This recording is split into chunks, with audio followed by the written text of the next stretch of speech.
All right, welcome back to this week's episode of the Battle Ready podcast. I'm Dr. Kalie, and this is Malsters. Hey. Today we're going to be talking about the permission to pause. So good. Why do you think it's important for us to talk about this? Just because of our society today, it's so like work driven and everybody's a part of this rat race and it's like a pay to live society that we're in. So if you're not doing something to whatever, make money, be busy, then it's like you can't survive. So it's sad that's the culture we live in, but it's the reality. Do you think some people get stuck in the need to be busy situation? Yeah. I think the hustle lifestyle it becomes a part of some people's lives. Yeah, for sure. Yeah. Give us an example of that kind of maybe we're talking about you, so we're not going to be ragging on you, but we just need to highlight some stuff because there's areas and people that they live things out and don't understand like the effects that it's having on the people around them. Yes. And more importantly, themselves. Yeah. So give some examples of like, how do I know if I'm a busybody or like I'm addicted to the hustle?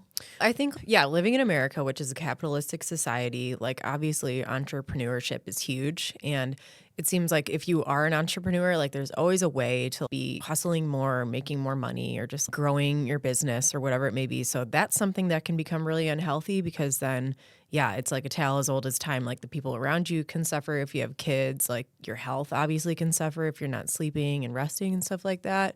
So that's one thing. I think there's this whole like working mom like thing. So if you're a mom and you feel the pressure to be this A+ amazing mom, but you have a job, so you feel like you also need to be amazing at your job, that is something that can be super hard and really take a toll on your health mentally and physically, and like your hormones can just get totally thrown off, and then you have these chronic health issues. So I think just learning to read through that and like how are you acting in the society versus what is your body telling you, and like how are we actually meant to live, and what's the real balance that we're supposed to strike. Yeah, man, I think that this is like such an important topic, and this is going to get real because we were just talking before with one of our friends, our videographer / whatever we want to call him, friend, and we were talking about like the differences between introvert and extrovert and what it's like to function as an introvert in an extrovert group, and I think that's something we need to like unpack and dive into, and so that's gonna get like really real, because it's a real thing, and it's something I deal with, and actually I'm currently dealing with, and trying to figure this whole thing out, and so just maybe this will be more of like a therapy session for Kalie than anything else. And me, let's go. Let's go. I'm ready. Okay, so let's talk about signs of maybe you're like heading towards burnout. Towards having too much, or just like that feeling, that like emptiness. What are some signs that people might be experiencing if that happens? I think you just look at your health. So how's your sleep? How's your skin, your hair? How are you actually feeling and looking? I think that can be like a telltale sign right there. And then your relationships. Are you thriving in the relationships, your close family and friends and stuff like that? Or are they always complaining about how scarce you are around the house or in the friend group or whatever community you're in? You can look at your home, I guess, your environment. Is that healthy and thriving, or is everything a mess and like disorderly? Just your priorities, like reprioritizing your life so that everything flows more seamlessly and everything's not a struggle. Yeah, even that's like a tough balance too, because like you said, something like making sure that you're not scarce in the friend group, but then also it's what's the balance of making sure that you're showing up for friends, but also showing up for yourself. Yes, yeah, for sure. I feel like just to be personally honest and make it about me, I guess, is like I'm in this realm of it's like a running joke in our friend group that just this week, like Kalie had so many like social outings, and I'm such a butterfly, and like it's a funny joke, but also it's a real thing. Because by the end of last night, I was like, I'm cooked. Yeah, nothing left in the tank. I was going into, so we had a hang last night, which was so fun. I love being with, and that's the other thing is I dislike being with people. It's just like, by the end of a busy week, I'm drained because I deal with people all day long. Exactly. That's the other part of it too. Is I'm not just like sitting at home by myself. Like I am with people all freaking day long. Yeah. So to get to that next step is like, how do we work through this process here? Yep. So by the end of last night's, we had a girls' hang, and it was super fun, and I'm glad to be there. But I have to leave early because then the next morning I'm up at 5 regardless. And like balancing this, is 6 hours of sleep going to be okay? Is that enough? And then how many of those 6 hour sleeps are good to like pile on top of each other? Yeah. I want to just say, I yeah. want to commend you for the attention that you pay to your like circadian rhythm and just like really living in a lifestyle that complements that and thinking about your health first, because that's your longevity. It's your life. This is the one body that you've got. And I think it's really easy in today's culture to stay out till midnight and then wake up at 6 or 7 and just get back into that hustle. But is that the healthiest way? I don't really fully think so. So maybe you're a trailblazer in our group. And it's not like we're all like night owls. But you like things happen later in the evening. Yeah. And Yeah. it is what it is. That's a normal thing, right? Yeah. What I do is not normal, which I'm okay with. Yeah. But at the same time, it's okay. So, like before, like a year and a half ago, my bedtime was like 8:30 or 9 o'clock at night because I'm getting up at 4:30 or 5 o'clock in the morning. So how do you get 7-8 hours of sleep, really good sleep? Yep. You have to go to bed early. Sometimes gatherings don't happen until 7 p.m. Yeah. This is what happened last night. I didn't get there till 7 o'clock, and it's a half an hour away. So if I stay there for an hour and a half, it's not enough time. Because then that's when like the party just started kicking off, right? Yeah. So then it's okay. Now I got to leave. Yeah, it's so hard. I feel like a bad person because I'm leaving. And then I get home, and now it's home duties I got to take care of. And then it's after 10 o'clock that I go to bed, still getting up at 5 o'clock, no matter what. Like it's like a no matter what thing for me. And not even because like I cannot set my alarm and I'm still up at 5 o'clock in the morning. Yeah. Wow. So it's not like I'm today's the day I'm going to sleep in because I have a day off. Like, even if I don't set an alarm, I look at my clock and I'm like, dang it. Like, I didn't get any extra sleep. So, yeah, I don't know. I'm just trying to figure out, I'm trying to figure out, like, what's the balance of, like, how do you say yes to things and, like, really fully be there 100% in and also say yes to you? What do you say, Moll? What's your sisterly advice for me? It is just so hard because also I try to just balancing health and your social life is enough, like regardless of sleep. You're going to go to something I think we had 3 events this week or something. Or maybe, I don't know. So Sunday, Tuesday. Last night. Thursday. And then I've got something Saturday. And I think we had some. Yeah. Did stuff last weekend too, Friday and Saturday. So it's a lot. And then usually at some event, it's not like, we're not like a big drinking group. It's not either. rowdy. No, it's not. But if there is like a glass of wine, and you're just having 1 glass of wine when you're there, like 4 drinks like that week that didn't need to necessarily happen. So there's just a lot that comes with like social gatherings and stuff.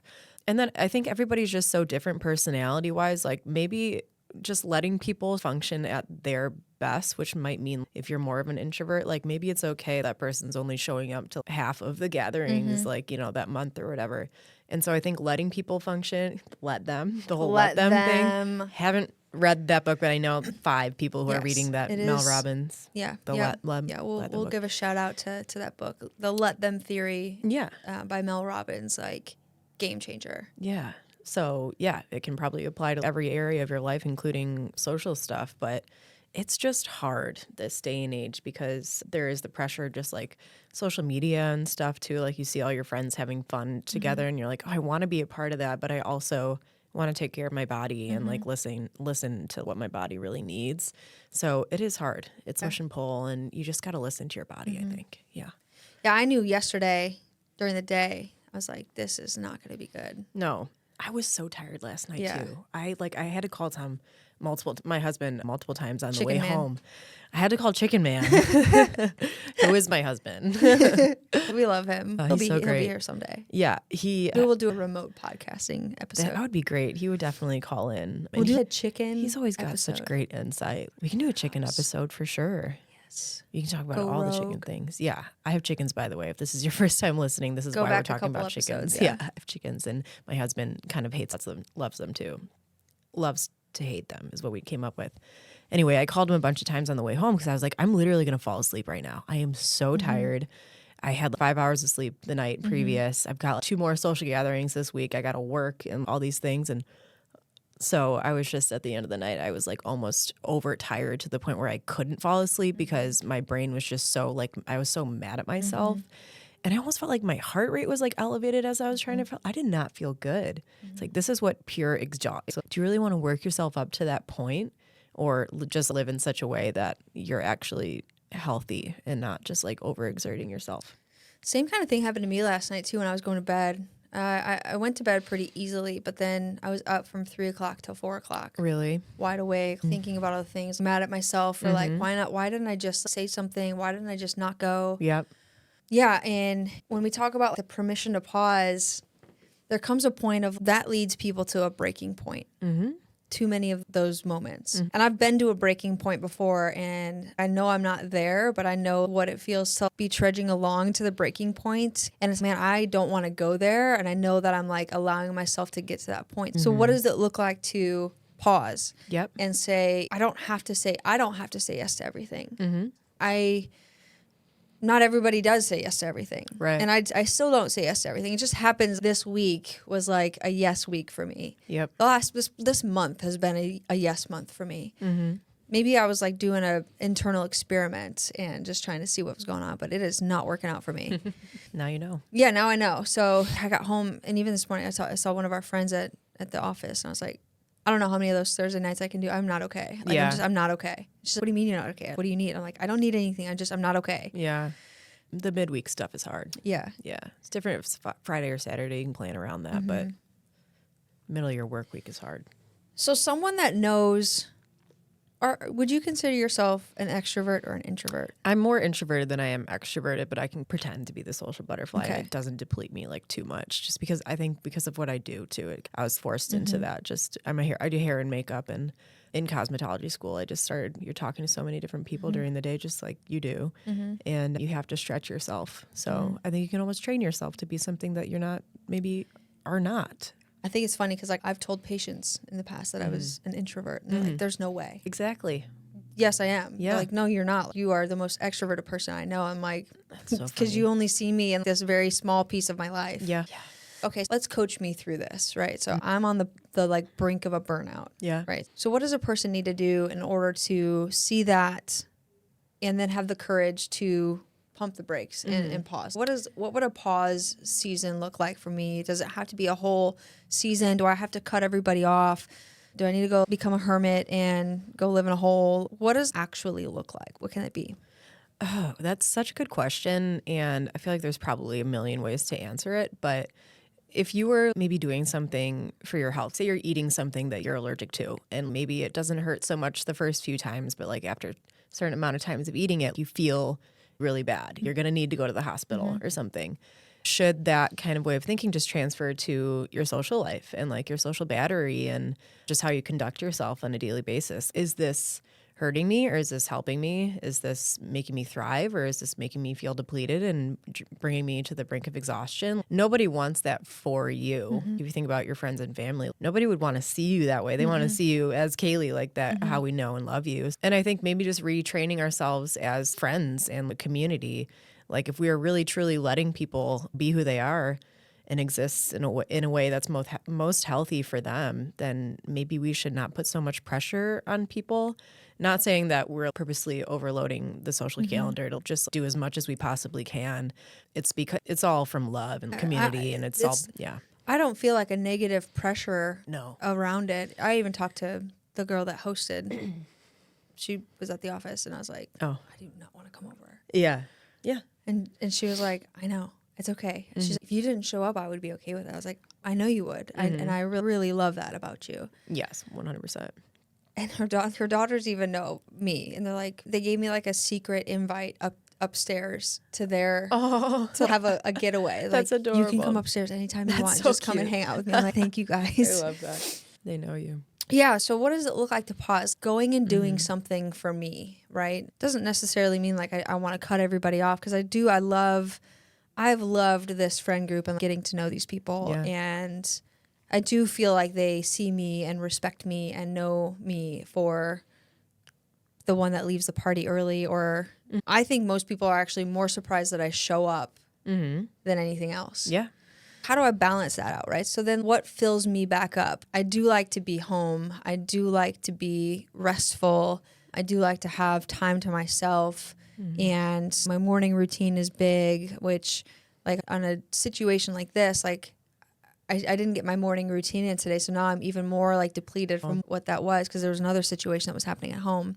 So there's just like factors that we have to like, okay, is this my best? Yes. That's a good point. Yeah. So then building that up, what do I like to do? I like to go work out. I like to be with people, with like close people. Yep. And sometimes it's just being by myself and doing nothing and reading and seeing nothing. And maybe it's doing the sauna or filling up that way. So what are some things that you like to do as like a introverted, extroverted introvert to fill back up?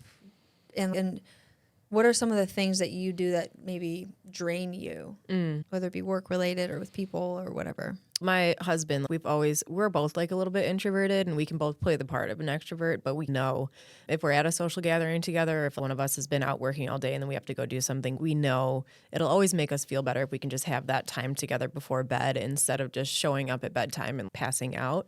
If I've had the long day at work and then I have to go to a party or something, I always want to make sure I have that time with my husband before bed.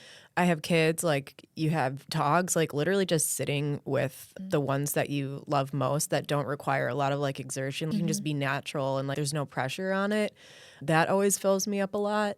And yeah, then just reading stuff, researching random health topics, random conspiracy theories, or watching a documentary. It's just part of me who I am. Yeah, I'll binge something on Netflix. My husband and I, we get like hyper fixated on things. So we just saw this movie, this Better Man movie about Robbie Williams, who's a British pop star. And we watched 3 documentaries about him and are listening to his music anyway. Just like random, just like catering to our personalities and like what feels right. And yeah, not overextending ourselves, I think, is myself. Would you say that your spouse, they want to be around and or at as many gatherings as you tend to go to, and like how do you guys operate in that type of a situation? No. Tom is even more he's probably similarly introverted to you, even more so than I am. He would be okay going to a couple things a year, and he knows that's not acceptable. Yeah, it's not acceptable. I definitely have pushed him to just extend himself a little bit and push his own boundaries, just not to a point where it starts to hurt him, but just see how much you can get to, because like he has come around more recently, even when he's felt like he's a little bit tired or depleted. And I think it's good to like stretch and just see how much you can sustain, but also listening to himself and not exerting himself too much. Yeah, I love that he also listens to himself and that you listen to your body and just like what your spirit needs in that day. And I think there's really something to be said for that. How do you guys manage, you're going to show up to the party and he's not? This has just been our story since I joined this friend group, just to be completely transparent. I joined this community around church and started meeting people through there, and he didn't fully sign on to this whole shift that I decided to make. So I give him a lot of grace with that. I'm not saying that he owes me anything, but just to be in a healthy relationship, you can't force somebody to do something or be a certain way. So I have learned to just really respect his boundaries. And if he doesn't feel like showing up to something, then let them. Why would I force him to do something that he doesn't want to do? But also like a healthy kind of like encouragement to like, hey, maybe this is something, because he's found great friends through the group. And I hope he's okay, like me talking about this, because no, he's funny. I'm sure he'll agree with everything that I'm saying, as he always does. Just kidding. Way to go, Tom. Chicken Tom. He's so, no, he definitely stands up for himself. No, yeah. He's great. I met Tom a couple times, but we did New Year's Eve together, and I had the best night with you guys. Yeah. Can I say, he and I we thrive in smaller settings. Same. He really is like that. Like really, because we like conversation and we like intimate conversation and stuff like that. So parties are fun and whatever, and we like to dance and listen to music, but at the same time we like those smaller intimate settings. Yeah, that was such a fun night. Yeah, I enjoyed his company. He's funny. Yeah, he is funny. He's British and funny. So when we talk about boundaries, where do you start setting boundaries, and how do you start setting boundaries?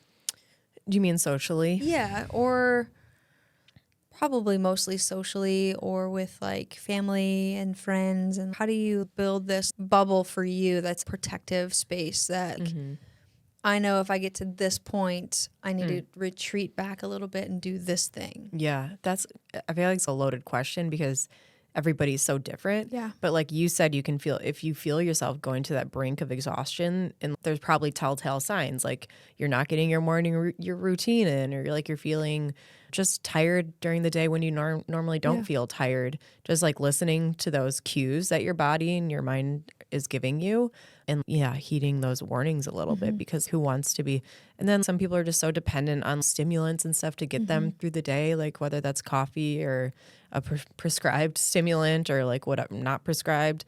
I think in our culture, people are just always leaning on something to just get them through and perform to whatever like standard they think they, exactly. So I think, just listening to your body is something that we should all start doing a little bit more.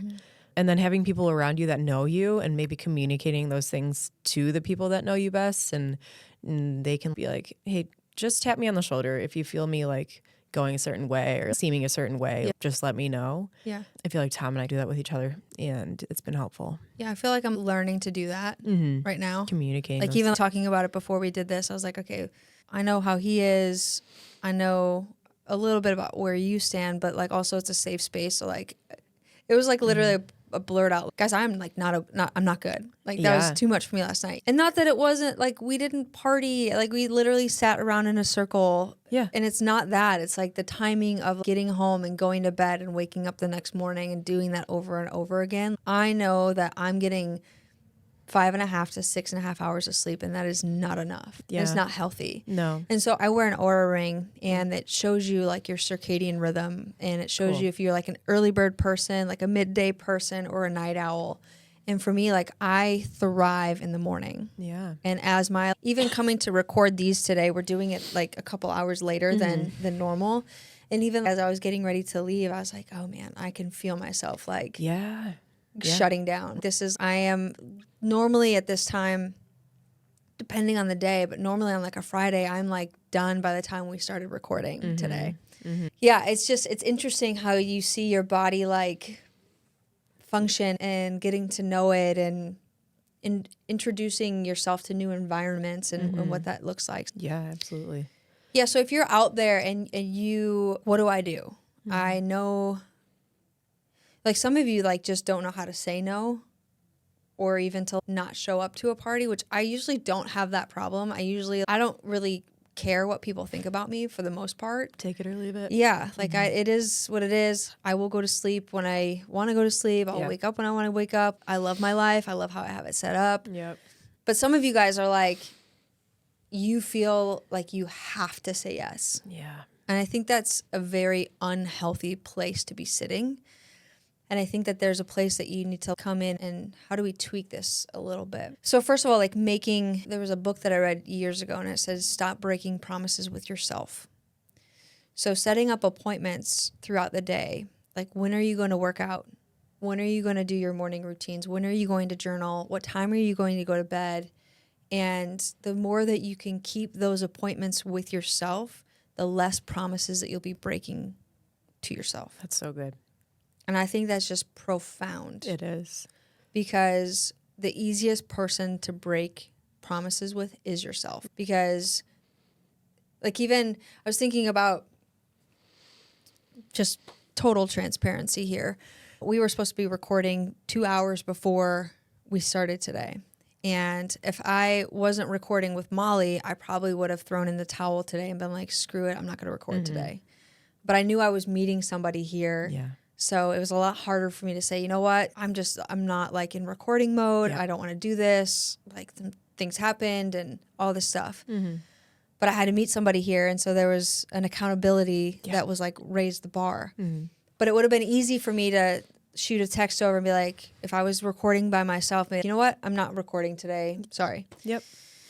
So same thing happens when you're supposed to go work out, or you're supposed to get up early in the morning, or you're supposed to go to bed at a certain time, or you're supposed to eat a certain way, or do these certain things, or stop doing these other things. And you don't go to bed at the time that you said you were going to go to bed. You don't wake up at the time you said you were going to wake up. You don't do your morning routine. You don't go work out. You don't eat well. You go drive through a fast food place instead. That's 5 promises you just broke to yourself in the day. So now it comes to a level of, are you able to trust yourself? Mm-hmm. Wow. Because if you're giving yourself promises and you keep on breaking those promises, can you even trust the person that you live with every single day, which is yourself? Wow. So we've got to get to this point of you start trusting yourself again. Mm-hmm. And maybe it starts with setting easy targets, setting easy promises of, yeah, I'm going to journal today. And even if you don't feel like it, like just go write 1 sentence. Yeah. That's you journaling, because then that also keeps your promise to yourself. Yep. Is there any areas in your life where you feel like you've wavered and have been able to easily break promises with yourself and have recognized that? And my thing is like, how do we help people fix that? Yeah. I think bedtime has been something that I have like just not really kept that promise to myself, because last year I was really good, or maybe like the past year and a half or something. I was really good about, I would be in bed at 9 o'clock and then be asleep by 10 at the latest. And just in the past, like maybe 3 or 4 months, I have really broken that promise to myself. And I can always feel it in the morning. And then I'm not able to show up how I want to show up for my kids or like my friends and stuff. I'm leaning more on coffee and stuff like that. So it always is this like domino effect. Yeah. And then it makes you like mad at yourself. So it's just this like toxic cycle that you can keep yourself in. So I really have made a new commitment to myself this year. Like I want to really honor that bedtime and just getting the sleep in. We've talked a little bit about like longevity and how much sleep really affects your mental health and even just like neuroplasticity and stuff. Like I asked you like, how do I not get Alzheimer's? Yep. And you're like, sleep. It's like a huge one. Yeah. And it's so much more than just that. It affects you in a million different ways. But yeah, so sleep is something that I would say I really try to prioritize. And I just really want to keep that commitment to myself this year because it affects every area of my life. I just had a thought come into my mind that has nothing to do with this, but also I think it's going to be like a fun fact. Yeah. So you guys know that I've been, if you don't, like I talked about this before, but I've been doing Joe Dispenza's meditations. Mm-hmm. And so I started listening to one of his other books called Becoming Supernatural. Mm-hmm. And he really breaks down like different types of meditation and what happens when you're doing this. And I actually did one of the meditations before he explained the like why behind it. So in the meditation, as he was, he tells you to like, you basically want to bring a breath all the way from your seat all the way up to, like past your head. And so in the meditation, he's like coaching you through this breathing thing. And he tells you like to squeeze your perineum and then squeeze your lower abdomens and squeeze your upper abdomen. And it's like, it's so hard to figure out how to go through this whole process because then you're thinking about, am I squeezing my perineum or like just squeezing my rectum? Like what's happening right now? What actually is happening? So as I was listening to the book, he goes in and explains like what's going on with this. And this is like such a fun fact. So and it brought me to the like Alzheimer's thing. I think that's what like clicked it. Your cerebral spinal fluid, it takes about 12 hours to go through a full cycle. Okay. Taper towel down. It takes about 12 hours to go through a full cycle. Okay. And it requires like a pumping to make it go faster. Okay. So when you're sitting straight up, and you're working on your breath, and you squeeze your perineum, and then you squeeze your lower abdomen, and you squeeze your upper abdomen. What that's doing is it's like raising up the cerebral spinal fluid, so it's like pushing it up faster. Wow. So it's creating more washing of your brain as you're doing this. Washing your brain. You're washing your brain. Whoa. Did you know you could wash your brain? No. I'm ready, though. And it's so good for you to do all these things. So, like, I used to be, like, stuck away from don't do meditation because it's ooey gooey, wooey booey, all the things, it's not Christian enough for you. And I was talking to another friend of mine, And I was like, I don't want to get like too into the woo woo parts of things. And she's, it's the stuff that he teaches, because she does Joe Dispenza too. And she's the stuff that he teaches isn't woo woo. It's all based on scientific facts, and there's things that you can follow. And that was one of the things, because when I was first reading, I was like, this is stupid. When I was going through it, and then I listened to it, I was like, oh, this is amazing. Like, you can flush your brain, like you can wash that and flush your cerebral spinal fluid and make it move faster. Who knew that? Wow. As a chiropractor, you didn't know that? Like, I things like, even like when you Yeah. pump your sacrum. So every time I like press on your sacrum when you're laying there, Yeah. that pumps the cerebral spinal fluid Okay. too. That's what you're doing. I was naturally doing it, but I didn't know about the squeezing of certain. Sure. I didn't know about squeezing of certain places in your body to pump that up. So yeah, That's super cool. Learn Will you something send me new that today. one? Yeah, 'Cause I will. That's really interesting. I want to do that. It's a big thing. Nice. Yeah, so meditation has been like such a big piece for me. And I used to not want anything to do with it, but that is something that's really calmed my heart and my soul, brought peace for me. Yeah. He talks about unmemorizing emotions Okay. and unmemorizing things of the past. And so he talks about all of our emotions are just things that we've dealt with in the past that we've memorized. Whether it's like anger or frustration or sadness or illness or whatever, like all these things that we're dealing with, anxiety, depression, probably even you could go as far as like introvert, extrovert, all these things that you're like holding on to. They're just memorized emotions that we have to unmemorize. And when you can begin to unmemorize them and change them, that's when you start to see these shackles start falling off. Wow. So for me, like one of the things I was going through is working on unmemorizing an emotion. And he talks about how when nerve cells no longer fire together, they no longer wire together. Okay. So even if you're in like I feel depressed, I feel frustrated, which I didn't even do this today. I'm total confession. Like I knew I was in this state. I knew I was like on the verge of like burnout, but I just wanted to sit in that instead of going through the steps that I've been learning. And one of the things he says, immediately when you start to feel something, you say change. Like you say it out loud. Wow. If you're pissed off at Tom and like something, like you just, whatever. I don't feel like that might happen very often, but if it does happen, like you say change and it'll redirect, maybe not immediately, and you might have to do it over and over again, but the more you can teach your mind to unwire and unravel that emotion, the more you're going to have freedom from it and That's not so be good. like stuck in this program, but also but step out and like you're now the programmer and that's not the thing that you want to program. That's super good. Isn't it wild? I love that.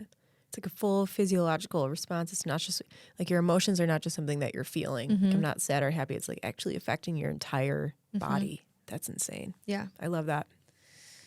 So if you haven't, I love Joe Dispenza's work. I first read Breaking the Habit of Being Yourself. I think I talked about it one of the other episodes. I totally recommend you guys to go out and read that. Also, Becoming Supernatural and then Evolve Your Brain. I started reading that, super nerdy and very like sciencey. I couldn't get into it yet. I'm not there, but maybe you will be.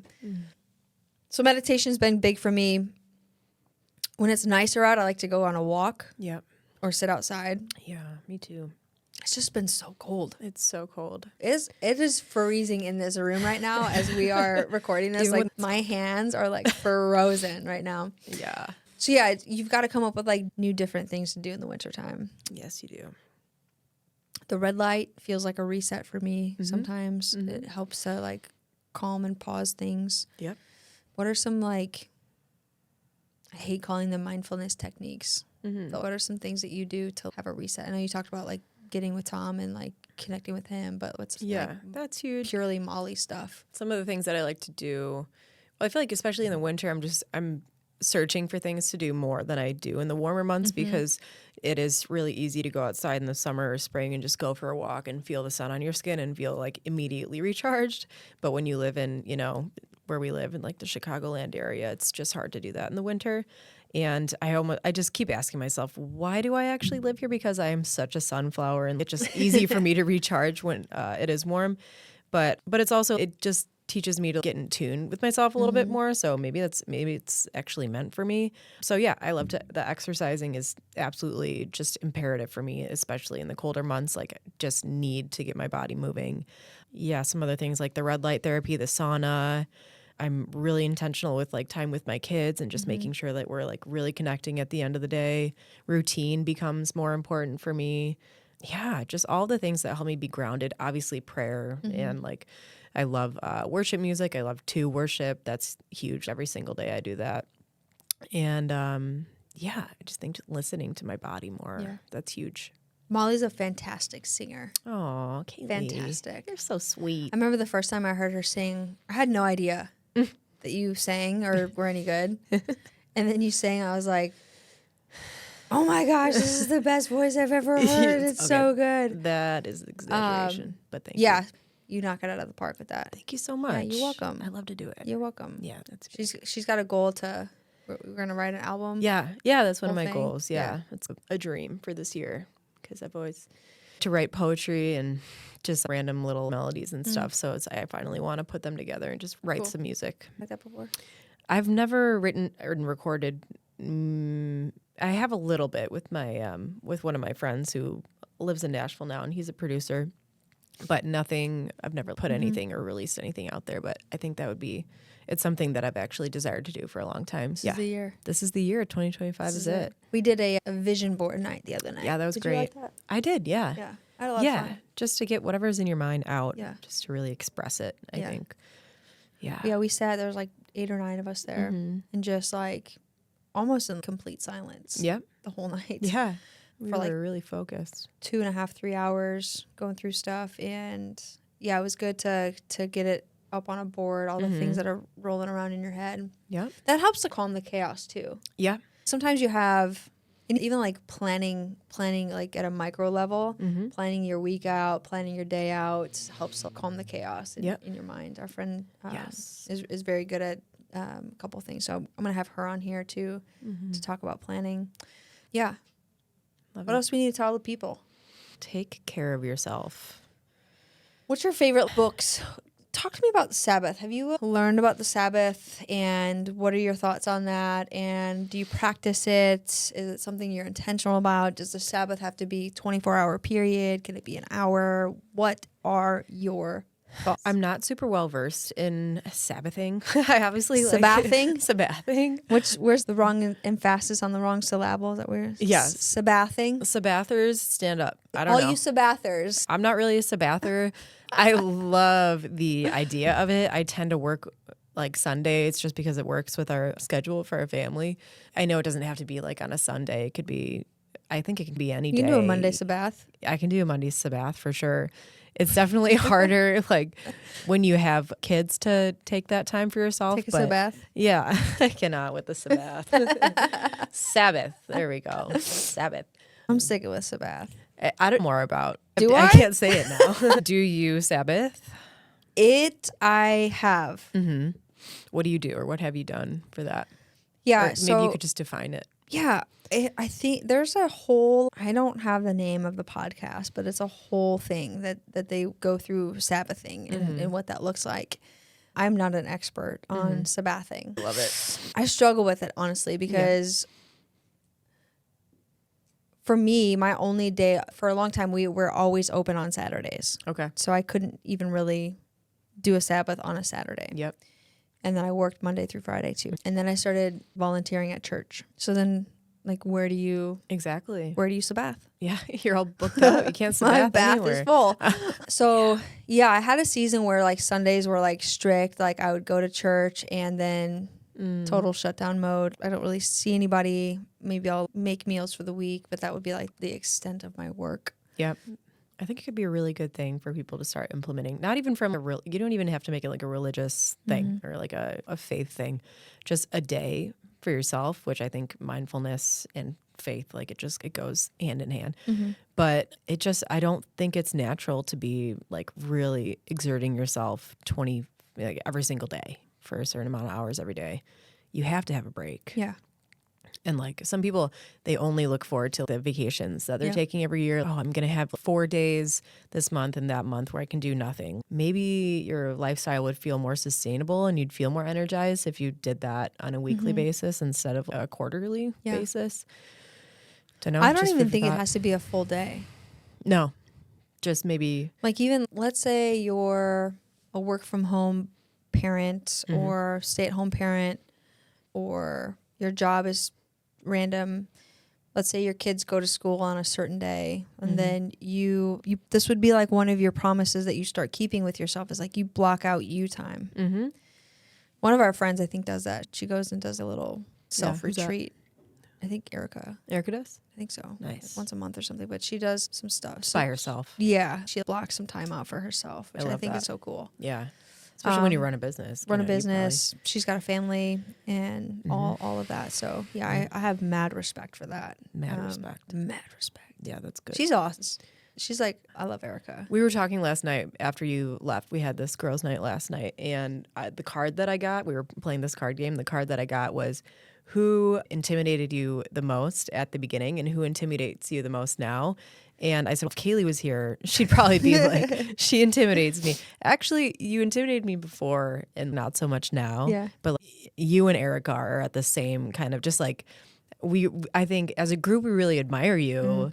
And yeah, because you are like, you put your health and like your mindfulness and like all these things like first, and then everything else like just seems to flow and make sense why you're Sabbathing on the successful. I need more sleep. Why you're successful is because you do prioritize all of these things and you're very healthy with your schedule and stuff like that. And so it makes sense why people like you and Erica are successful because you do things like Sabbath and stuff like that. Yeah. Yeah, we see you. She intimidates me, but I love her in a healthy. Yes. Yeah. Well, we had a Friendsgiving, and I have this like dish that I bring, and it has a lid and it has a spoon. And we had this Friendsgiving, and there was like food everywhere, right? All these people, you were there. Like, you, out of all, she goes, do you see all these dishes? And I was like, yeah. And she goes, there's only one person that brought a spoon. Oh. What do all these other people think that I'm going to serve this food with? Oh my gosh, Erica, I'm so sorry. I don't even remember what I brought, but I definitely didn't bring a spoon. Yeah, it's funny. Good for you. It was a funny moment. Got your ish together. I just think that there's You've like just really a got your ish different- together. You're bringing a I don't spoon. know. I just have this one thing that everybody loves and like comments on this like casserole dish that I have. And, Love and, it. Yeah. Bring I your got it at spoons. World Market, so if you want to go get one, Okay. like it's got a spoon like built in. I love that. So you'll always be like the person that brings a spoon to the thing. Just seem like Martha Stewart when you show up. I'm just like a little Martha. Love it. Martha on the Sabbath. Yeah, you guys are like really. Yeah. Martha freaks me out though. I I can't Martha like her. I don't even know. She went to jail. She's friends with Snoop Dogg. She has a Netflix. Yeah, what a documentary. turnaround. She goes to jail and now she's like besties with Snoop. I don't know. Who does All that? you need is catch a felony, and you're just like, it's only uphill Run from with there Martha. as a celebrity. Martha and Snoop. They should do a I'm sure they do. I think they do should do a actually do podcast. something. They're besties. I love that for them. Yeah, I'm not a huge fan of housework. No, who is That a is, huge that fan? is like not Sabbathing for me. No. Some people love that. Some people it's love the to bean. tidy things up and like I like to have it tidied, Same. and sometimes I can get into a groove of, but like laundry what's makes the me messiest wanna, spot in your house? Usually the laundry room. Yeah. We just had our house cleaned 2 days ago, which was the first time we had a cleaner come in 2 years. So she really got into the nooks and crannies. And my mental state, I swear it's better now Changed. because it's changed. But usually the laundry room, just because it gets like dusty, because there's like stuff just like in the corner, just like I take the lint out of the dryer and sometimes it sits on top of the dryer for the week. But at least I'm removing the lint. At least I'm right? washing my clothes, okay? At least I have clean clothes to At least wear. my underwear are clean. Yeah. Come at me, bro. Honestly, the underwear is clean. But yeah, so that's something. I have 2 spots. Where? My bathroom. Dirty. It's not dirty. It's just I have the way that it's set up. I have 2 sinks. One sink I use for getting ready. Yeah. And then I leave it there. Yeah. But it's not necessarily dirty because there's nowhere for it to be dirty. It's just if I'm getting ready on like Monday, Wednesday, Friday when I'm getting ready for work. I'm getting better. I'm like trying to develop this habit of putting it all away, and I'm getting better at that. But I still see my like downfalls. Yeah. My other place is my closet. Okay. Like it's also gotten better, but it's also like I'm totally fine with walking into my closet, taking my shoes off, and like Just leaving it. changing and yeah. Yeah. I've been to your house like a decent amount of times now, and it's pretty much always like pristine whenever I'm there. So The I like feel like main your threshold is probably like way lower. the for main dirty. areas are like usually Yeah. pretty tidy. Yeah. Because it calms my nervous system Exactly. if it's like that. Me too. Yeah. But for some reason, like it doesn't even bother me that the bathroom's messy or the closet's messy. Yeah. Is that Until I it's more clean- clutter than and yes. like dirty? It's Yeah, like clutter. stuff is out, Yes. but you're going to use it, so it's. Yes. I understand. It's more work. It's not. To put It's it not away. deep for me. No, like you're going to put it away and then you're going to bring it back out Exactly. in the morning. It's what I used to think about, which is this might just solidify what I need to do. But that's what I used to think about making my bed. Yes, same exact. I used to like, why do I have to make my bed? I'm gonna get right back into it later today. Yeah, that used to be my argument growing up too. What do you mean I have to clean my room for the cleaner that's coming tomorrow? What do you mean I have to make my bed when I'm going to get back in it? It took me to read. I read a book called "Make Your Bed" by this colonel that did this like speech. Yeah. Have you read it or seen it? No, but continue. It's good. And it like I make my bed now. Yeah. And my bed, like to make my bed is like I throw the comforter. Yeah. I don't have pillows and sheet like I up. don't have all the. Yeah. Get your cervical pillow. Yeah, I Do you have one? You I have do. the pillow. I do have a cervical pillow. I do like my other leg pillow too. Yeah. I tend to be a side sleeper, Me too. so that Fetal thing doesn't work. position. Yeah, I just curl it. Yeah, me too. And I don't move. I don't move when I sleep. Really? Just like a rock. Just I get a spot and I'm Uh-huh. like, I got this big king size bed and I like All I you narrow need is, in like, right here. 2 feet wide. Yep. Not even. I could probably deal with a foot and a half. Oh my gosh. Maybe a You foot. would do great in prison. You would do well. Goals. Hashtag goals. When we get sent to the gulag anyway. Oh, that was the tip of a conspiracy theory coming out. It's just the delirium kicking in from the lack of sleep, I think. Yeah. But we don't have Permission to to get into rest, Molly. Thank you. I have permission Permission to rest. I will rest tonight. Yeah, you guys all have Maybe. permission to rest and pause and take time to. If you Absolutely. feel like your heart rate is like racing, if you feel like things just aren't driving well, first of all, it's okay to admit that. There's nothing wrong with being like, I feel like I'm not okay. I feel like I'm off. I feel like I need to fix something. Because the more that you can get it out into the light, the less it can like burrow in. So good. Yeah. Shed some light on it. Yeah. Enemy can't get to the stuff that's in the light. That's right. Stop hiding it. Just stays in Yeah. the dark. Talk to someone. Yeah. Even out loud. It felt so good for me to be like, guys, I am not okay. Yeah. Yeah. It was too much. Old Kalie would have been like harboring that for Shove months. it down. And Yeah. 6 months later, been like, guys, remember that time in January when we had a full week? I have been not okay I since almost then. died. Yeah. Yeah, so I don't know what your like threshold is. Everybody's got a different threshold. I don't know what your thing that you need to do. I think takeaways from this is to set more appointments for yourself and stop breaking so many promises with yourself also. Yeah. That's so good. Love it. Yeah, and just go rest. Go have a movie night with yourself and get some popcorn and make some popcorn and sit on your couch and eat it. Yeah. Be in bed by Start 10. a fire. Go to 9. a hotel that has a fireplace. Start and a like, fire. Just anywhere. Don't light your house on fire. Just kidding. In a designated Disclaimer. fireplace. Okay, that's all we have for today. I don't remember what next week's episode is all about, but I'm sure it's going to be fantastic. It's going to be great. Yeah, we are going to just keep rolling with these, and it's going to be exciting. Yeah, my stomach just said goodbye. Goodbye. If you heard that. It's a roll. We'll see you next time. All right, guys, we'll see you next time. Hope you stay battle ready. Peace out. Bye-bye.